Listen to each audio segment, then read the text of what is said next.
How to shampoo your hair properly. The first thing you want to do is find a shampoo that is perfect for your hair. You want one that is silicone and sulfate free, preferably sulfate free. That's because naturally curly hair wants hydrating shampoos that won't strip the natural oils from your curls and will help them maintain moisture.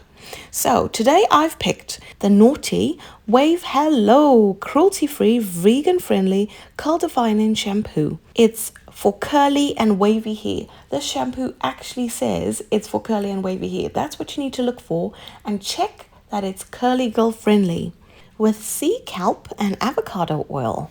The next thing you need to do is wet your hair with lukewarm water and rinse out your hair before you even put the shampoo into your hair.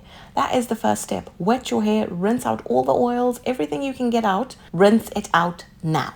Step number 3 is to apply a small amount of shampoo, sulfate-free shampoo, and work the shampoo gently into your scalp. You apply shampoo to your scalp, not your hair, not the ends of your hair, not the strands of your hair. Your scalp is what needs cleansing. So this is what shampoo does. It cleanses your scalp, and this is the place you want to focus.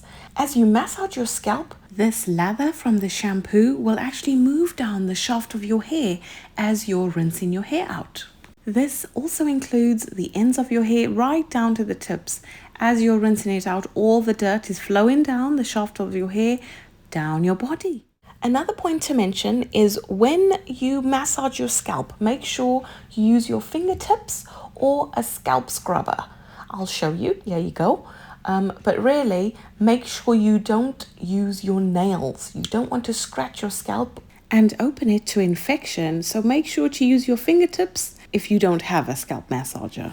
And be gentle. You only want to give yourself a scalp massage for 5 to 10 minutes, not any longer, because our hair is really prone to breakage. Especially when your hair's wet, it breaks more easily. But that's obviously when it's time to detangle. I would not recommend detangling your hair with shampoo. When you move on to the conditioner or deep conditioner, then it's time to detangle your hair. But for now, this is focusing on your scalp. Shampoo is really to cleanse your scalp. That's where your hair grows from. So you need to make sure you remove all the buildup, and then your hair will grow. You'll have a healthy scalp, so your hair's like, yes. Anytime you add new products, your hair will absorb them much easier.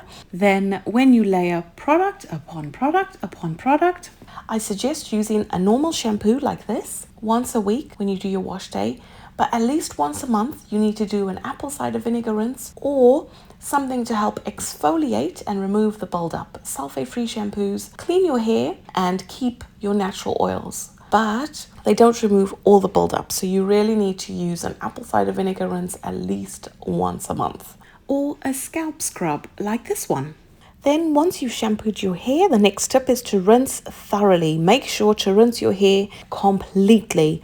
Leaving any residue can lead to dryness. So you really want to rinse out that shampoo. I shampoo my hair twice. So actually you need to shampoo twice. And look at the foam. Oh, I'm loving this. I really love this shampoo. One thing you need to know is just because the shampoo you're using doesn't foam, that doesn't mean it's not working. Okay? We always think, if the shampoo is foaming, it's working, it's removing all the dirt. But that's not necessarily true. However, for this one, oh yeah, you can see it's working, it's magic.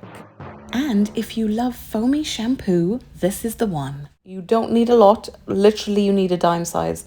Like, if you are a curly girl, you know your shampoo lasts twice the amount of time your conditioner or deep conditioner lasts. Deep conditioner feels like I use it so quickly, where shampoo can last me a while. Here's another bonus tip for you. If you suffer with dry scalp or dandruff, I put a few drops of essential tea tree oil to my shampoo and I shake. That really does help as well. So all my shampoos literally have a bit of tea tree in them. Tea tree is very good for your hair. It actually helps prevent buildup of chemicals and dead skin on your scalp. Dandruff is caused by an accumulation of scaly, dry skin on your scalp, and this is what tea tree is good at sorting out. So just add a few drops to your shampoo and you're sorted. Now, after you've rinsed out all your shampoo, it's time to deep condition. I suggest deep conditioning at least once a week. If you're interested on how I deep condition, here's a video for you. You can have a look. The next step is to do a cold water rinse. Finish with a cold water rinse to help seal the hair cuticles and promote shine. I really find my hair definition that much better when I do a cold rinse after I've done everything. And lastly, but not least, don't use a towel to dry your hair. Use a microfiber towel or a cotton t-shirt and just dab, dab, dab, pat, pat, pat. Don't rub or scrub or manipulate your curls. This will cause frizz. Thanks so much for watching Curls by Sharlene. If you haven't subscribed to my channel yet, what are you waiting for? Say goodbye to this flaky, dry scalp. Let's shampoo our hair properly. Thanks for watching, and I'll see you next time.